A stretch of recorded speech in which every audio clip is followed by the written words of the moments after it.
तो आज हम पढ़ेंगे विस्कोसिटी। इट इज बेसिकली क्या होता है, इसको हम फ्लूइड फ्रिक्शन भी बोलते हैं।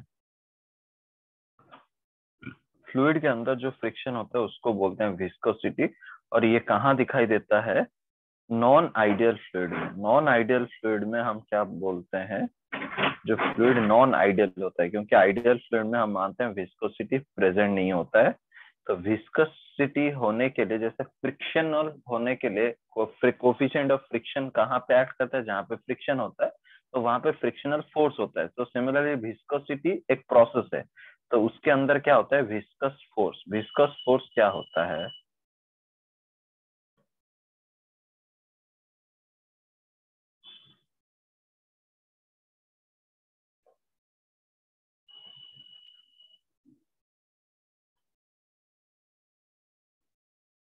Viscosity is internal friction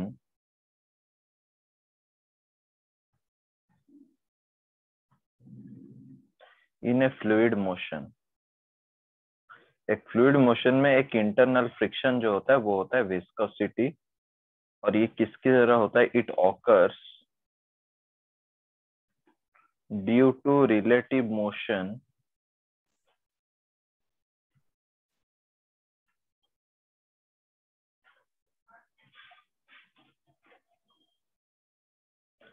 relative motion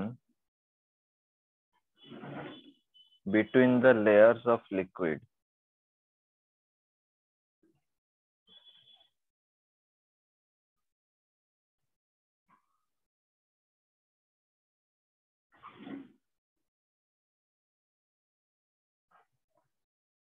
The internal friction force in fluids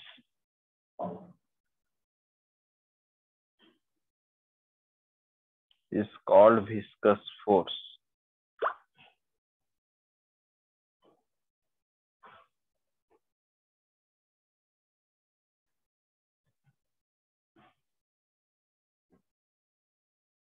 फिर विस्कस फोर्स किसके ऊपर डिपेंड करता है? Viscous force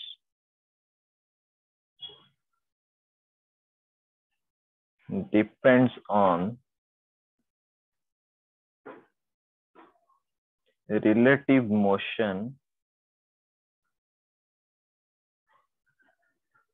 between layers,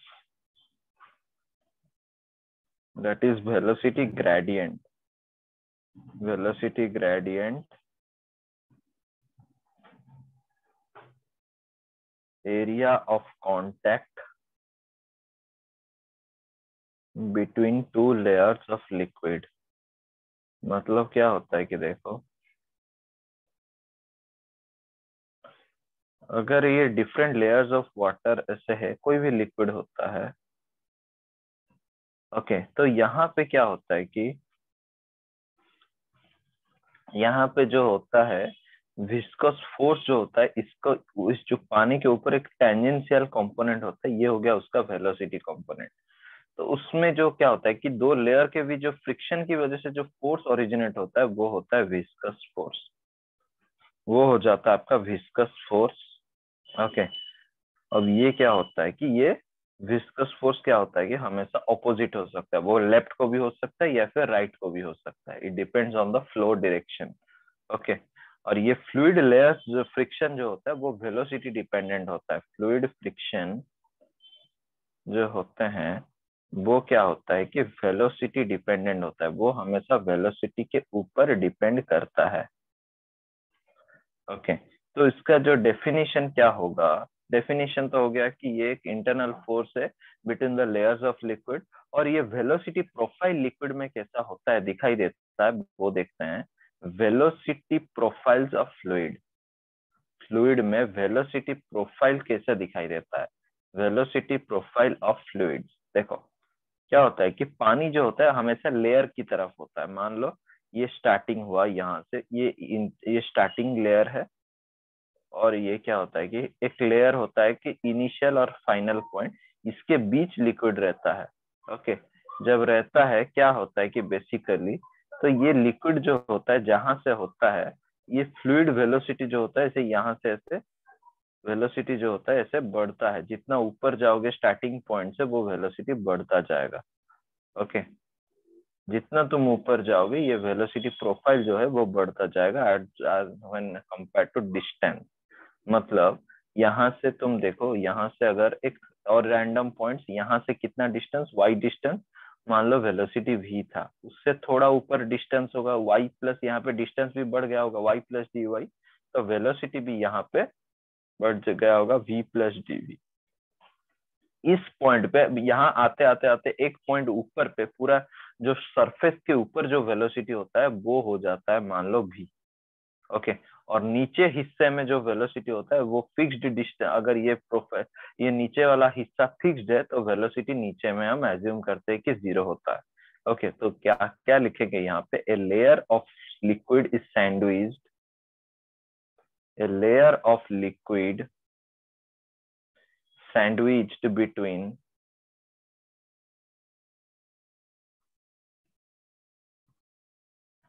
sandwiched between two parallel glass plates, between two parallel glass plates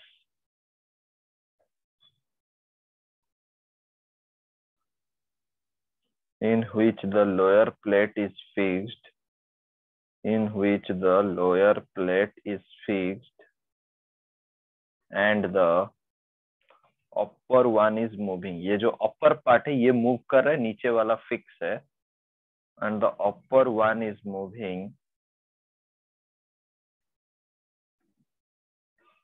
to the right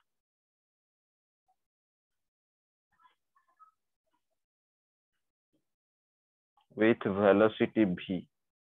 तो यहाँ पे हम generally क्या करते हैं, वेलोसिटी ग्रेडियंट निकालते हैं। ग्रेडियंट क्या होता है, anything compared with respect to distance, anything divided by distance is known as that gradient. यहाँ पे वेलोसिटी को मैं डिस्टेंस के साथ डिवाइड कर रहा हूँ, वो होता है वेलोसिटी ग्रेडियंट। वो होता है change in velocity by change in distance. यहाँ पे डिस्टेंस कौन सा, in vertical direction, that is known as velocity, change in velocity by change in direction distance with in vertical direction, that is known as velocity gradient। okay, anything compared with respect to distance is known as gradient।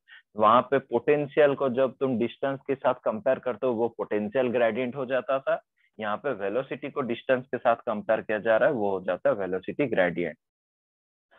फिर any layer of liquid के लिए जो viscosity, जो viscous force होता है उसका क्या होगा formula, for any layer of liquid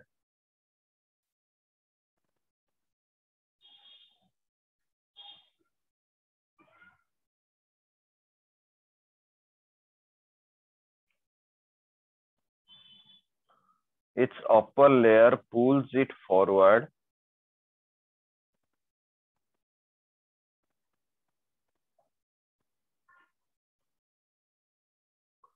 while lower layer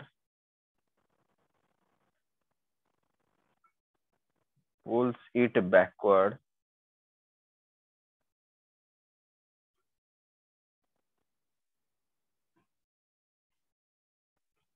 This results in force between the layers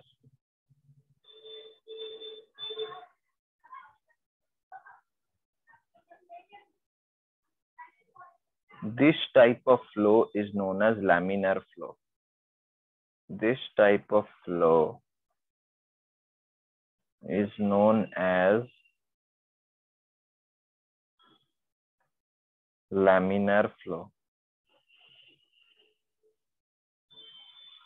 तो F विस्कस फोर्स को हम लिखते हैं minus eta into A into d v by D y. किस किताब में डीवी बाई डी जेड लिखते हैं, क्योंकि वो इस वर्टिकल एक्सिस को जेड लिखते हैं। किस विषय किताब में एक्स भी लिखते हैं, वो तो डिस्टेंस को कौन सा एक्सिस में भी वो दिखा सकते हैं। तो यहाँ पे ये जो ईटा होता है this is known as coefficient of viscosity, coefficient of viscosity. Okay, this is known as viscous force,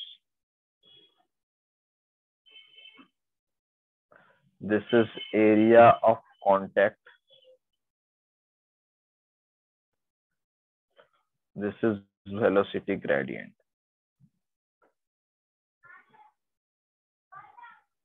okay, clear. Yes sir.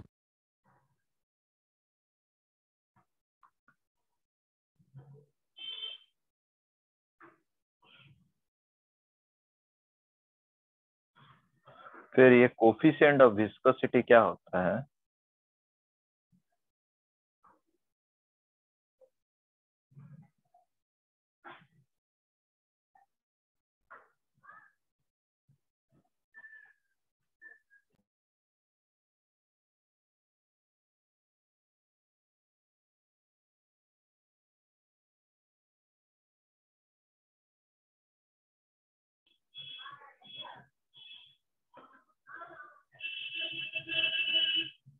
तो कोफिशिएंट ऑफ विस्कोसिटी क्या होता है? ये ईटा जो होता है वो एक प्रॉपर्टी ऑफ फ्लूइड होता है। ये एक फ्लूइड के प्रॉपर्टी होता है। और यहाँ पे ईटा जब बढ़ जाता है तो एक्सटेंट ऑफ विस्कस फोर्स भी बढ़ता है। और इसका एसआई यूनिट क्या होता है? इसको हम लिखते हैं kg/मीटर/सेकेंड। That is equal to 10 decapoise. That is equal to 10 decapoise. और उसका डायमेंशन क्या होता है?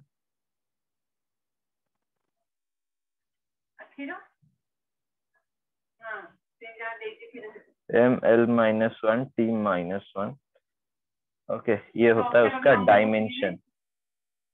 यहाँ पे क्या होता है कि the viscosity of liquid, the viscosity of liquids decreases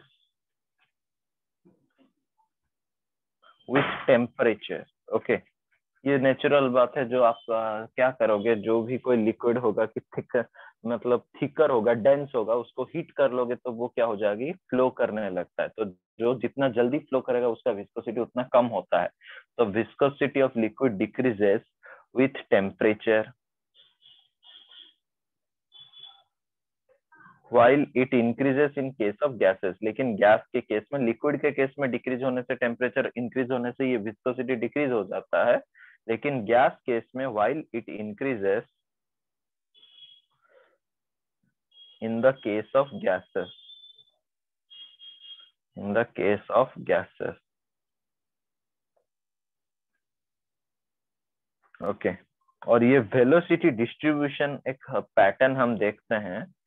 velocity distribution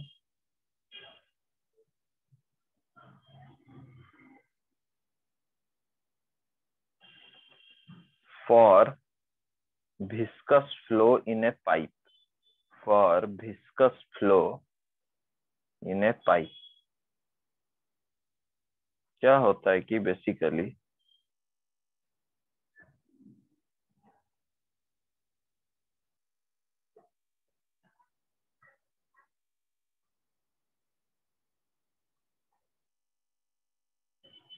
क्या होता है कि देखो, ये नीचे का पार्ट भी रेस्ट में है। रेस्ट मतलब वेलोसिटी यहाँ पे भी जीरो था और ये भी रेस्ट में है।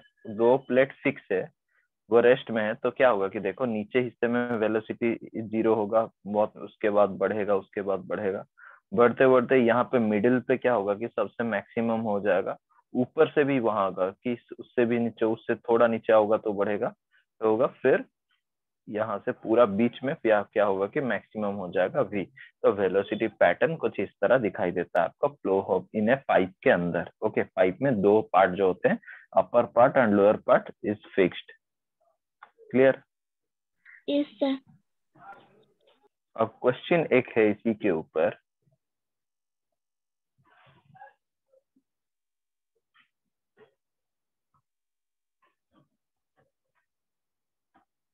Square metal plate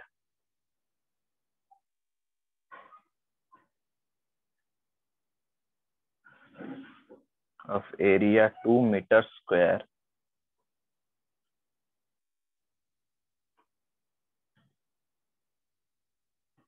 is moving horizontally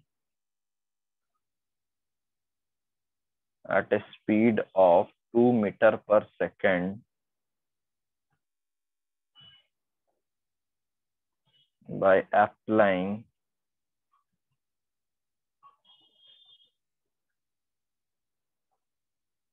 horizontal tangential force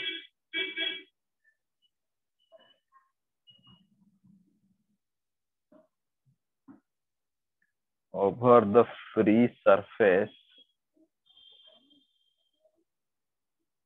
of a liquid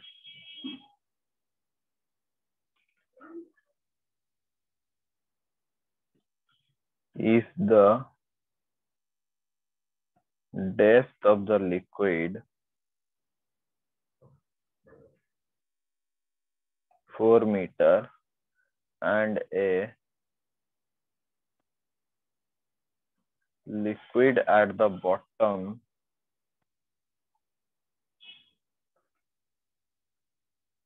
is stationary,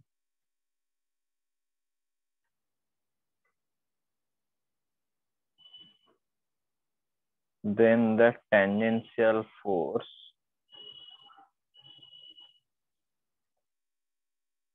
needed to move the plate is dash. Coefficient of viscosity of liquid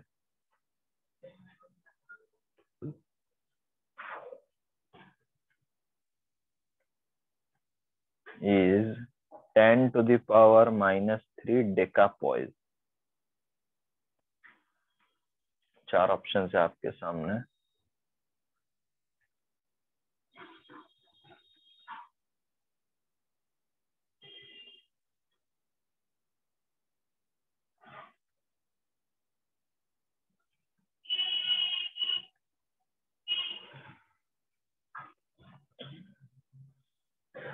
okay तो क्या दिया है कि पहले ईटा का वैल्यू दिया है कितना 10 to the power minus 3 decapoise. Okay decapoise क्या होता है? Decapoise is nothing but KG by metre पर second. KG by metre second. Okay force यहाँ मतलब कौन सा force? Viscous force. Viscous force का फॉर्मूला क्या होता है? Eta A DV by D Y. Okay या फिर डेल इसको ऐसे भी लिख सकते हैं ईटा ए और change in velocity by change in distance. Okay तो ये क्या हो जाएगा? ईटा का वैल्यू 10⁻3 एरिया का दिया है 2 meter square into del v change in velocity. Change in velocity क्या होगा कि स्पीड ऑफ 2 मीटर पर सेकेंड. मतलब इसका मतलब मूविंग हॉरिजॉन्टली इनिशियल स्पीड 0 था, फाइनल स्पीड 0 है. 2 माइनस 0 बाई अब डिस्टेंस कितना होता है? ये डेप्थ जो होता है, ये जो होता है अब ये जो होता है आपका, मैंने कहा था ये जो डेप्थ होता है ये डेप्थ 4 मीटर है. तो 2/4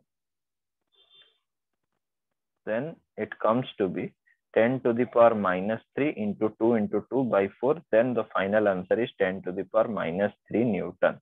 So option B is correct. Clear? sir.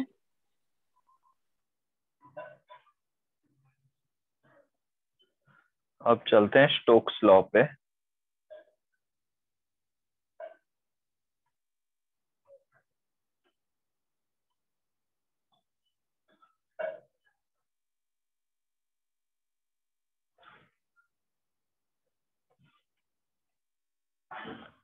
ये कहा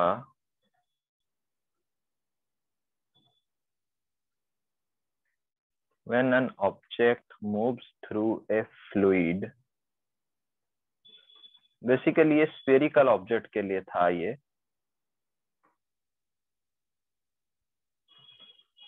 when an object moves through a fluid,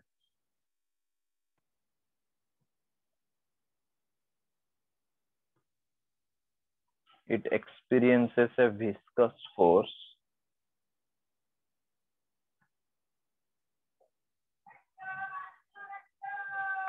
it is seen that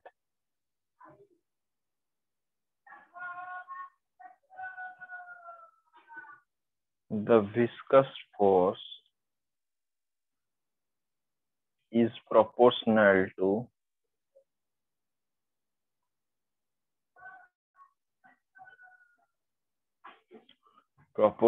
to the velocity of the object and is opposite to the direction of motion.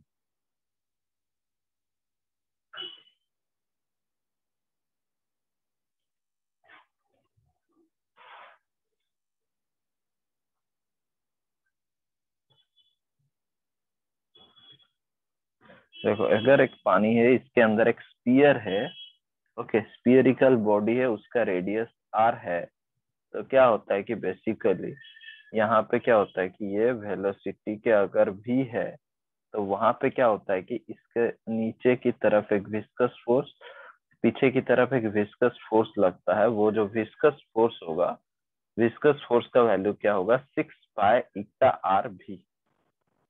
Okay, यहाँ पे जो viscous force होता है वो directly proportional to velocity होता है। Okay, this is the Stokes law for a spherical body, 6π∗r भी। फिर टर्मिनल वेलोसिटी क्या होता है, देखो ये हो गया 6π∗r भी स्टोक्स लॉ कि when an object moves through a fluid it experiences A viscous force, और ये विस्कस फोर्स देखा गया कि प्रोपोर्शनल होता है वेलोसिटी के लिए, and it is always opposite to the direction of motion. Okay, clear? Yes, sir. अब टर्मिनल वेलोसिटी देखते हैं क्या है।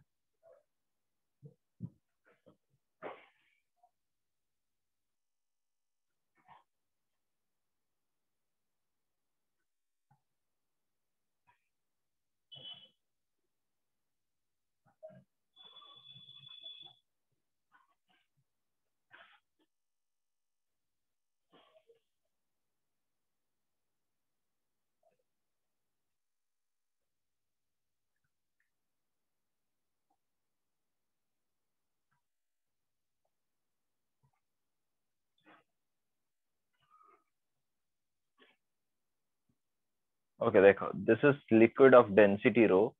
इसके अंदर क्या हुआ, एक बॉडी स्फीयर था, उसका डेंसिटी सिग्मा था। दिस इज द डेंसिटी, उसका सिग्मा था।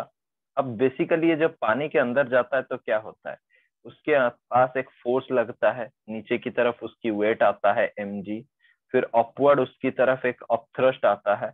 ओके, तो पहले मान लो यहाँ पे जब वो पानी के अंदर था तो यहाँ पे क्या था कि इनिशियल वेलोसिटी 0 था, विस्कस फोर्स भी 0 था, उसका वेलोसिटी भी 0 था। ओके, जब वो धीरे धीरे पानी के अंदर जा रहा होगा, मैंने यहाँ पे उसको सरफेस में छोड़ दिया।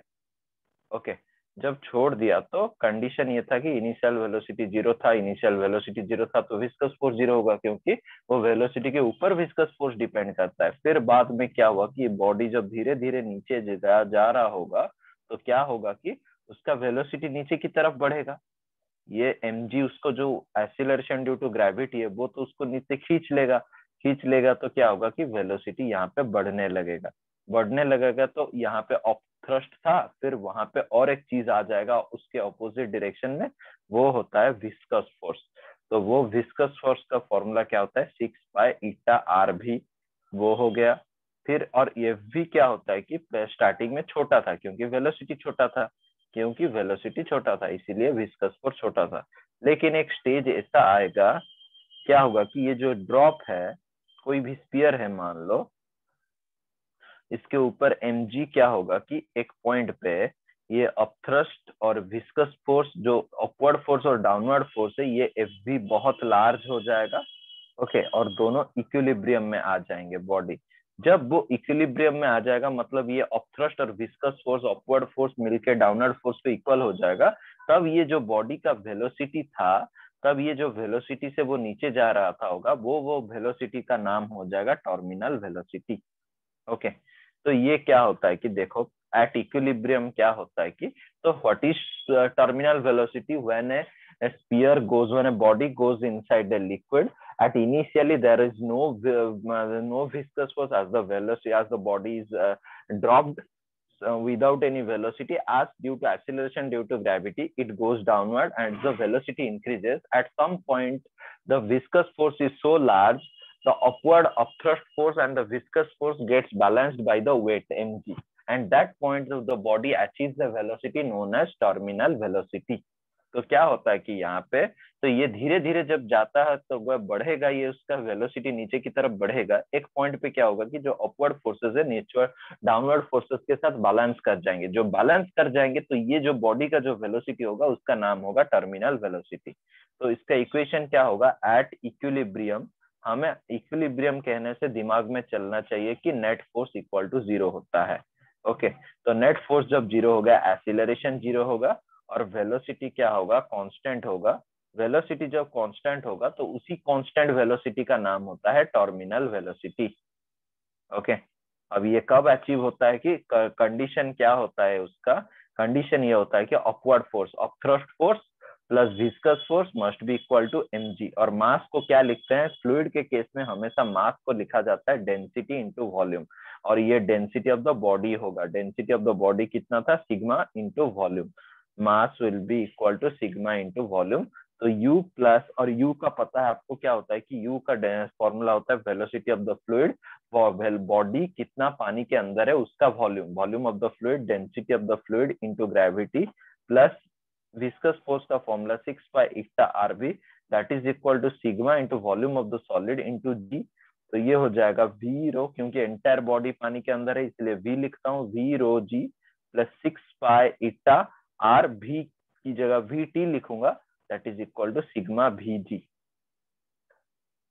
ओके, इसको सॉल्व करेंगे। अगर यहाँ पे तो स्पीयर दिया है तो वॉल्यूम ऑफ स्पीयर का फॉर्मूला क्या होता है, 4/3 pi are cube.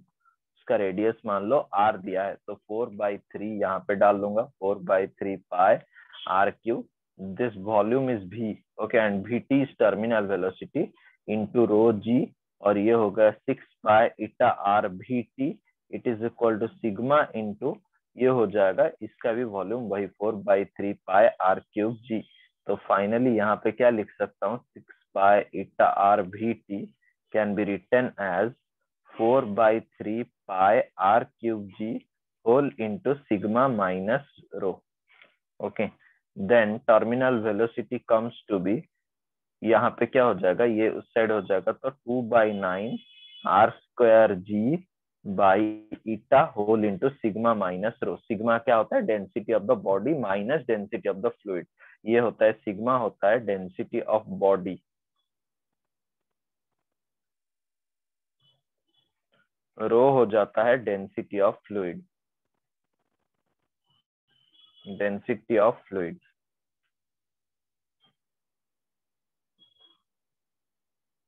Okay, clear हुआ? Yes sir. अब terminal versus radius,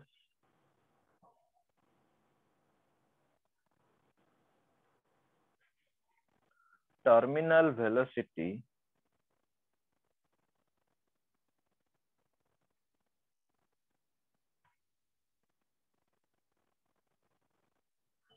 versus radius and time क्या होगा कि देखते हैं।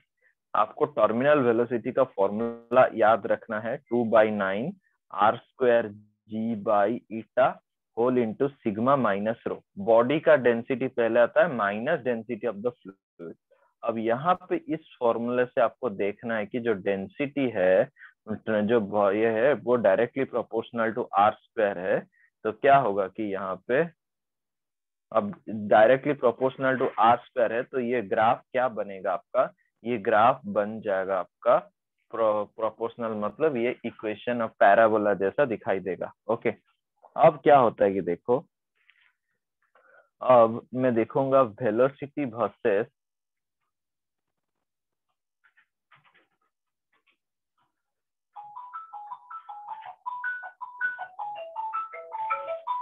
v versus time, velocity versus time for freely falling spherical object, for freely falling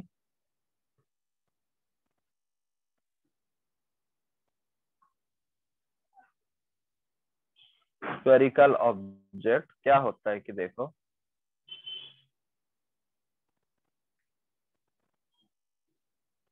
velocity versus time, तो freely falling object के लिए ये टाइम के हिसाब से कैसे वैरी करेगा। देखो ये पहले ऐसे कुछ होके कांस्टेंट हो जाएगा। ओके, इनिशियली बढ़ता जाएगा वेलोसिटी, लेकिन एक टाइम के साथ वो वेलोसिटी कांस्टेंट हो जाता है, that is known as your terminal velocity. जो कांस्टेंट हो जाएगा वेलोसिटी वो होता है आपका terminal velocity. Clear? Yes sir. Yes sir. अगर आपको एक कंडीशन देता है यहाँ पे,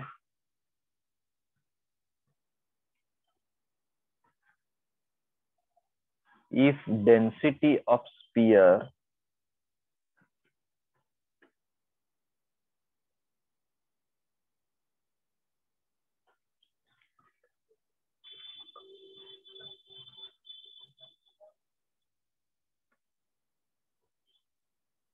if density of sphere is less than that of fluid, if density of sphere is less than that of fluid, तो क्या मतलब, डेंसिटी ऑफ स्पीयर क्या है, सिग्मा। तो डेंसिटी ऑफ स्पीयर है आपका सिग्मा। वो बोल रहा है कि डेंसिटी ऑफ फ्लूइड जो है वो रो से कम होगा। आपका टर्मिनल वेलोसिटी का फॉर्मूला क्या होता है कि vt is equal to 2/9 r square g by eta whole into sigma minus rho. Okay, तो यहाँ पे क्या होगा कि जब तुम्हारा सिग्मा लेस देन रो हो जाएगा तो टर्मिनल वेलोसिटी नेगेटिव हो जाएगा। तो नेगेटिव का मतलब क्या होता है कि बॉडी मूव्स अपवर्ड। नेगेटिव मतलब टर्मिनल वेलोसिटी मतलब बॉडी मूव्स अपवर्ड। मैंने जो दिखाया था वो पानी से नीचे की तरफ जा रहा था, इसीलिए वेलोसिटी सिग्मा माइनस रो हो रहा था। लेकिन अब जब सिग्मा लेस देन रो हो जाएगा तो टर्मिनल वेलोसिटी नेगेटिव होने लगेगा। नेगेटिव मतलब बॉडी मूव्स अपवर्ड। एग्जाम्पल दिखाते हैं। एग्जाम्पल क्या है आपके सामने, air bubble in water rises upwards. General बातें हैं।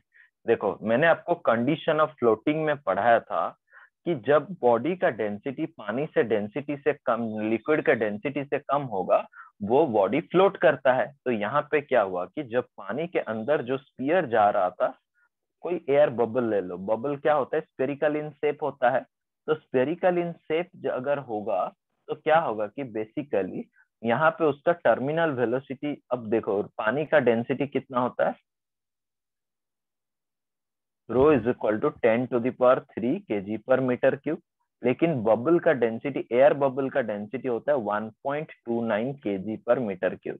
तो ये छोटा हो गया। जब एयर बबल पानी के अंदर होता है तो वो फ्लोट करता है, तो तब क्या होता है कि टर्मिनल वेलोसिटी नेगेटिव होता है। नेगेटिव का मतलब वो बबल अपवर्ड राइज करता है। ये टर्मिनल क्या होता है कि अपवर्ड राइज करता है, दिस इज एयर बबल। इसका मतलब वही होता है, when terminal velocity is negative body moves upward. Clear? Yes sir. Okay, अब रेन ड्रॉप्स की बात करते हैं।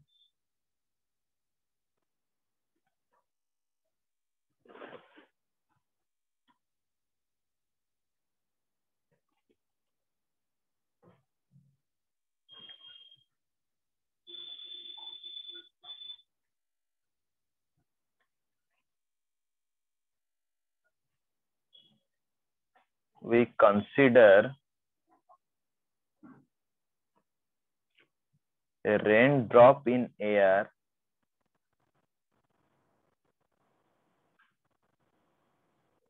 it accelerates initially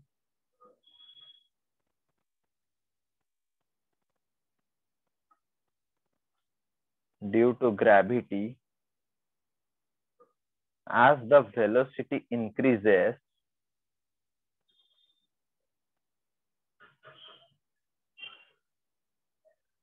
the retarding force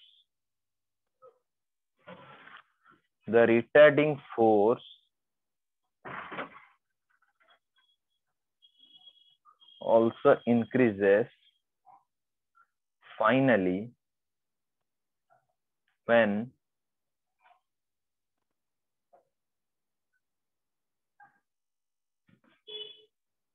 viscous force and buoyant force, viscous force plus लिख लो, मतलब viscous force plus buoyant force becomes equal to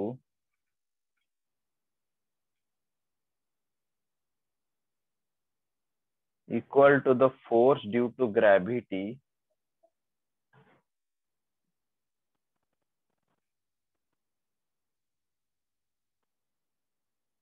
the net force becomes zero and so does the acceleration.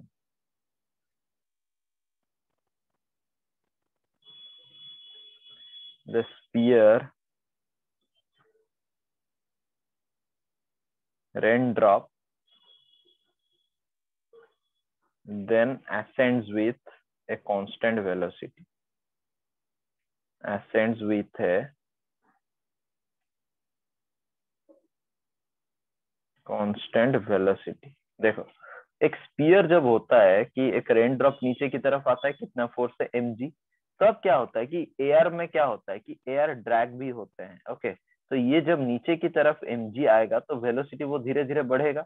जब बढ़ता है तो कौन सा force, upward force, एक अपथ्रस्ट लगता है, प्लस उसके साथ साथ एक विस्कस फोर्स अपवर्ड की तरफ लगेगा, वो हमेशा ऑपोजिट डायरेक्शन में लगता है. तो एक पॉइंट जब वो नीचे आ जाता है, एक पॉइंट पे क्या होता है कि जो mg होते हैं और अपवर्ड फोर्स जो होता है आपका, upward force, viscous force and this upthrust, ये इक्विलिब्रियम में जब हो जाते हैं, इक्विलिब्रियम में, तो रेन जब इक्विलिब्रियम में अटेंड कर लेते हैं तो रेन क्या होता है, ये कांस्टेंट वेलोसिटी से नीचे आने लगता है. वही बात वो बता रहा है, वही कंसीडर है रेन ड्रॉप इन एयर. ये एक्सीलरेट इनिशियली करता है, as velocity increases the retarding force also increases. ये जो retarding force भी increase होगा. फाइनली रिटार्डिंग फोर्स मतलब ऑपोजिट फोर्स, विस्कस फोर्स जो अपोज कर रहा है, तो तब विस्कस फोर्स और बुओयंट फोर्स दोनों मिलके इक्वल हो जाएंगे उसके ग्रेविटी के फोर्स के साथ, जो mg के बराबर.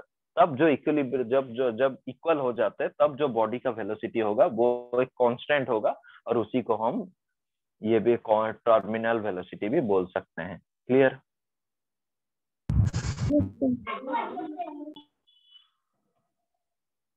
ओके, एक क्वेश्चन देखते हैं.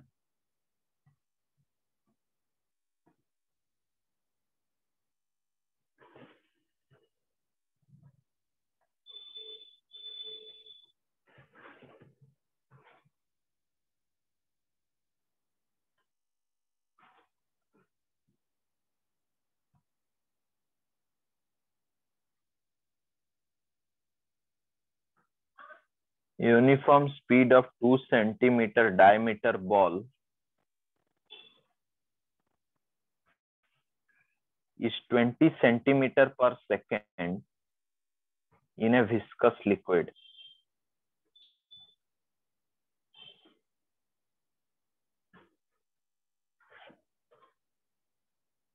Then the speed of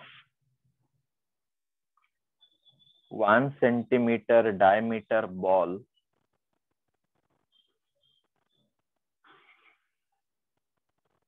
in the same liquid is dash.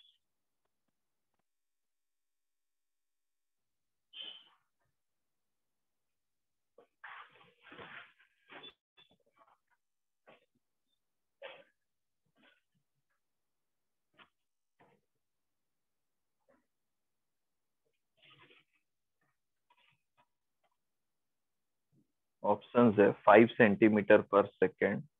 Option B is 10 centimeter per second. Option C is 40 centimeter per second. Option D is 80 centimeter per second. Okay, तो question के हिसाब से आपको क्या पूछा है, the speed. Okay, in same liquid क्या होगा कि जनरली लिक्विड में विस्कस लिक्विड भी ऐड कर रहा है, डायमीटर भी दिया है, तो बेसिकली हम टर्मिनल वेलोसिटी की ही बात करेंगे. तो टर्मिनल वेलोसिटी का फॉर्मूला होता है 2/9 r² g/eta to the power sigma minus rho. Okay, अब बोल रहा है कि in diameter ball is in a viscous liquid. तो अब जब 2 सेंटीमीटर डायमीटर था तो स्पीड हो रहा था 20 सेंटीमीटर पर सेकेंड। अब जब स्पीड कितना होगा जब 1 सेंटीमीटर डायमीटर बन जाएगा, तो V T is directly proportional to R square. अब लिक्विड तो सेम है क्योंकि सेम लिक्विड। सॉरी, कौन सा option? First option sir, 5 km/s। हाँ हाँ सही है, फास्ट सेक्शन होगा। तो यहाँ पे क्या होगा कि डायरेक्टली प्रोपोर्शनल है, तो VT1/VT2 is equal to R1/R2 का स्क्वायर हो जाएगा। तो that can be written as, यहाँ पे मुझे V1 कितना दिया, वेलोसिटी दिया है 20, ये निकालना है। R1 दिया है 2 सेंटीमीटर, और यहाँ पे हो जाएगा ओके 2/1। ओके, देन स्क्वायर होगा तो VT2 is nothing but 20/4 is equal to 5 centimetre per second. Option A is correct. Clear? Yes sir.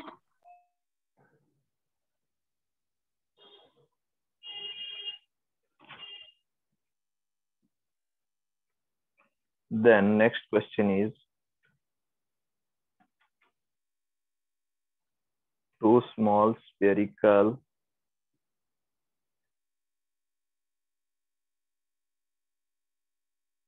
metal balls having equal masses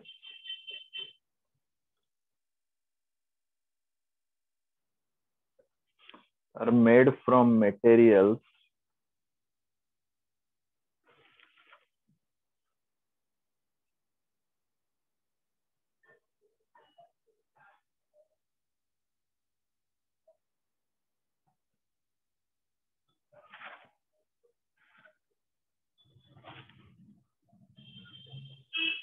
are made from materials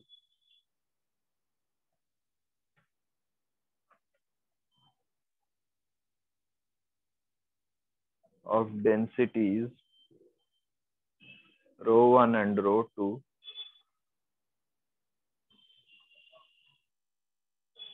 8 ρ1 is equal to 8 ρ2, and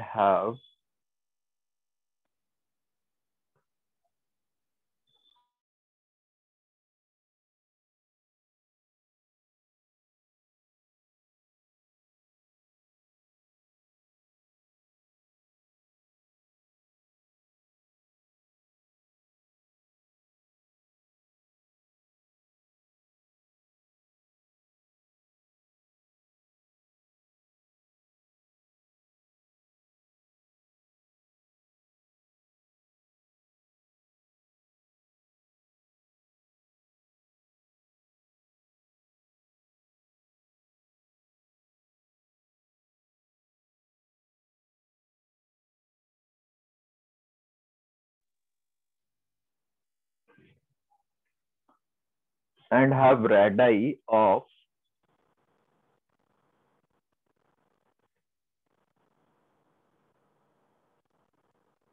1 mm and 2 mm respectively.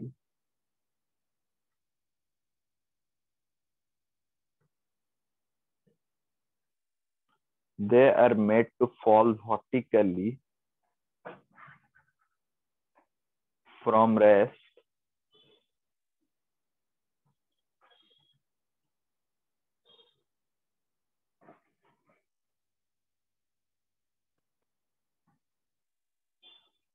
in a viscous medium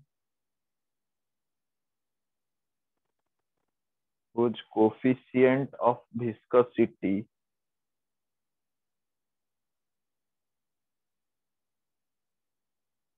equals eta and whose density is 0.1 ρ2.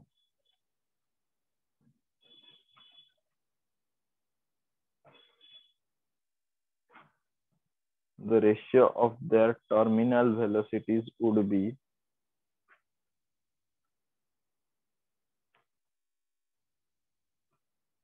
Dash.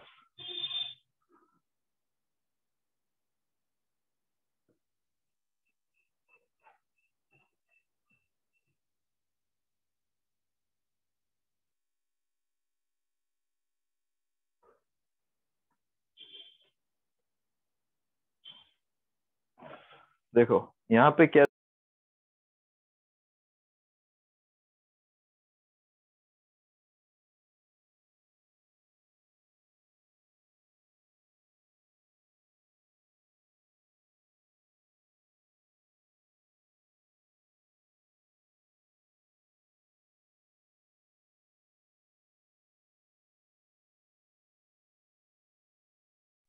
Sir, first option was 79/36.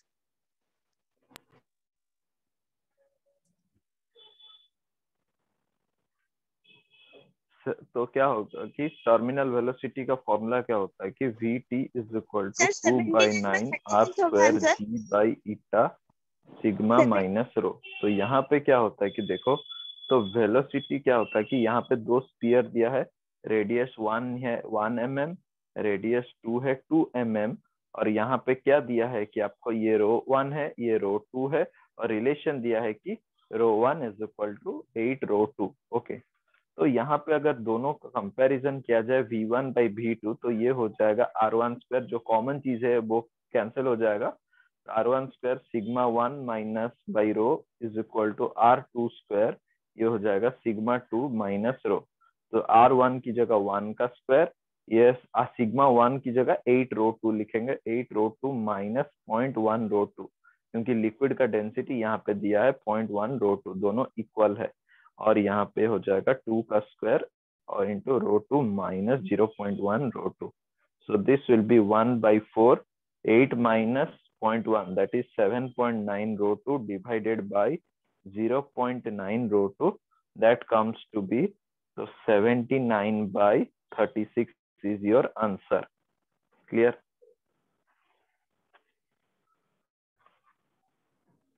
Clear हुआ? Yes, sir.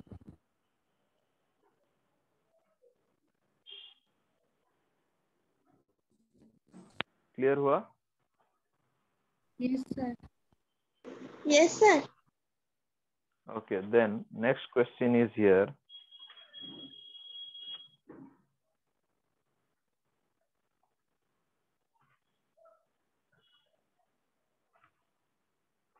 Two equal drops of water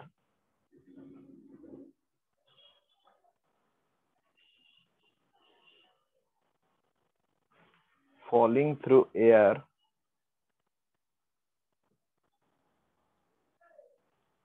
with a steady velocity v,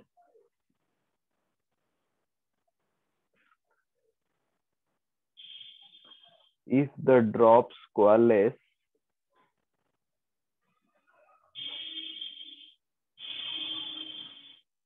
new velocity will be dash.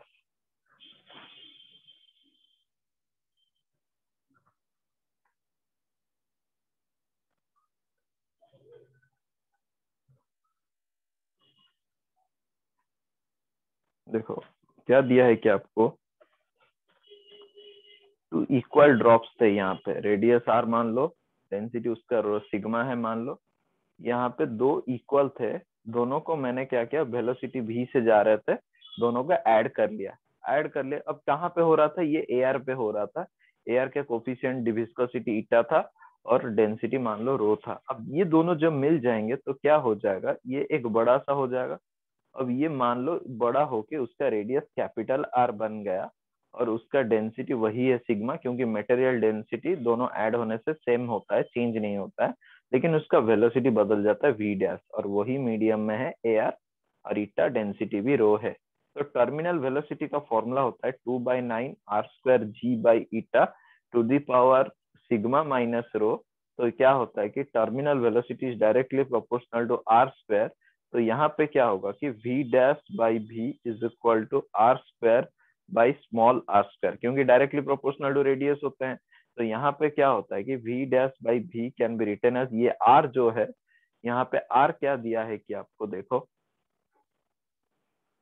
Volume देखो, volume से relation पता चलता है radius का। Volume से हमें क्या पता चलेगा, volume conservation V1 must be equal to volume. Okay, volume initial must be equal to, क्योंकि वॉल्यूम तो चेंज नहीं होना चाहिए, तो पहले दोनों का वॉल्यूम जो होगा individual 4/5 Q into two must be equal to, जो बड़ा सा एक स्फीयर बना उसका वॉल्यूम इक्वल होना चाहिए 4/3 पाई कैपिटल आर क्यूब। तो 4/3 कैंसल, तो यहाँ से एक रिलेशन पता चलता है कि 2 small R cube is equal to capital R cube. तो यहाँ से मैं लिख सकता हूँ capital R is equal to 2 to the power 1/3 into small R. तो यहाँ पे आर स्क्वायर मतलब क्या हो जाएगा, ये 2 to the power 1/3 into R का पूरा हो जाएगा square divided by R square. तो ये हो जाएगा v dash by v can be written as 2 to the power 2/3 R square by R square, cancel हो गया। यहाँ पे v डैश लिखा जा सकता है, velocity dash is equal to 2 to the power 2/3 into initial. तो this one will be your option C is your answer. Clear? Yes, sir.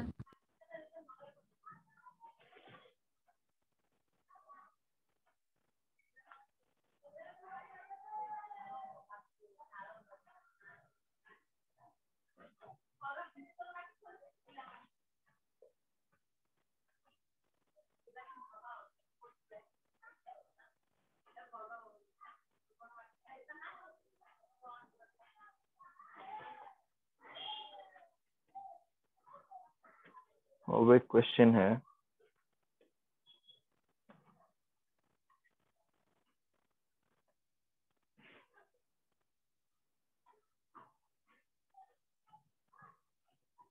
falls a steel ball of mass m falls in viscous liquid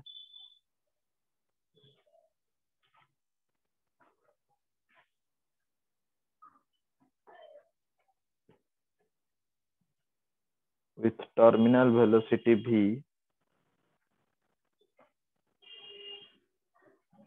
then the steel ball of mass 8m will fall in the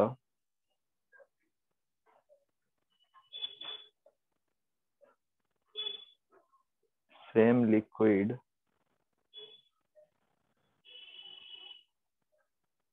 with terminal velocity dash v, 4v, 8v, d is 16 root v। देखो क्या दिया है कि question पे एक steel ball था, radius are था, मास M था, डेंसिटी सिग्मा था, एक लिक्विड में गया, डेंसिटी रो था, ईटा था, और यहाँ पे और दूसरे केस में क्या हुआ कि उसका मास 8m हो गया, रेडियस आर था, डेंसिटी वही है। अब ये जो वेलोसिटी से जा रहा था मान लो v है, और यहाँ पे उसका वेलोसिटी चेंज हो गया क्योंकि मास चेंज हो गया। क्योंकि आपका देखो क्या होता है कि मास को हम क्या लिखते हैं, it can be written as density into volume 4/3 pi are cube. अब 8m केस में क्या हो जाएगा, sigma into 4/3 pi capital R cube. इन दोनों के रिलेशन में अगर क्या होगा कि दो इक्वेशन को जब तुम डिवाइड मारोगे, okay this is equation 1, this is equation 2, 2/1 जब डिवाइड मारोगे 2 डिवाइडेड बाई 1 तो क्या होगा 8 is equal to r by small r का क्यूब। तो यहाँ पे क्या होगा कि r by small r is equal to 2 हो जाएगा। ओके तो क्या हो जाएगा ये, तो v dash by v is equal to volume velocity, दोनों का क्या होगा, velocity is directly proportional to radius का स्क्वायर होता है। तो यहाँ पे होगा r square by small r square that is equal to 2r square by small r square that is equal to 4। तो v dash is equal to 4v will be your answer. Option B is correct.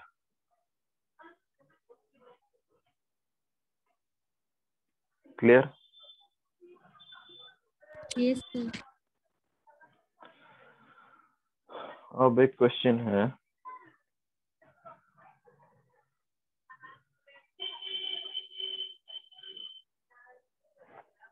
a small sphere of radius r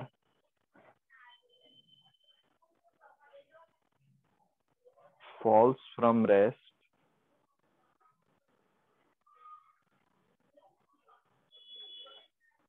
in a viscous liquid, as a result, heat is produced due to viscous force.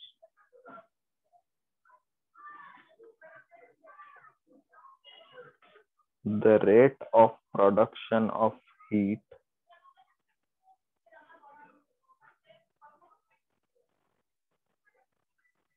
when the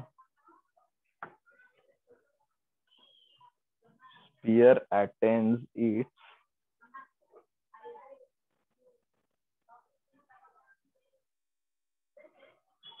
terminal velocity is proportional to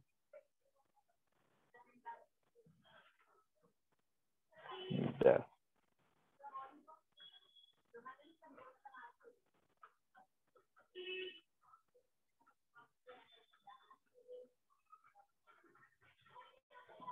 देखो क्या होता है कि बोला है वो